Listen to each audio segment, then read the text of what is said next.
యెహోవా shalom, యెహోవా shalom, శాంతిని ఇచ్చువాడావే నా యేసయ్యా, శాంతిని ఇచ్చువాడావే.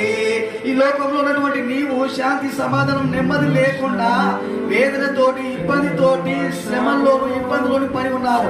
ఎల్లప్పుడూ నీ మనసుకు ఒకే ఒక ఆలోచనలు, ఏవో తెలియని ఆలోచనలు బట్టి నువ్వు చింతిస్తా ఉంటావు, ఆలోచన నువ్వు వేధిస్తా ఉంటావు, వేదన పడతా ఉంటావు, నీకు నువ్వే ఇరిటేట్ అవుతా ఉంటావు, టెన్షన్ పడతా ఉంటావు. నీ టెన్షన్ నుండి నీకు విడుదల కలగాలి అంటే, నీ మనసు నుండి నీకు నెమ్మది కలగాలంటే, నీ మనసుకు సమాధానం నెమ్మది కలగాలంటే, నీకు శాంతి కలగాలి అంటే నువ్వు చెప్పాల్సినటువంటి మాట యెహోవా షాలోమ్, యెహోవా షాలోమ్, శాంతిని ఇచ్చువాడావే.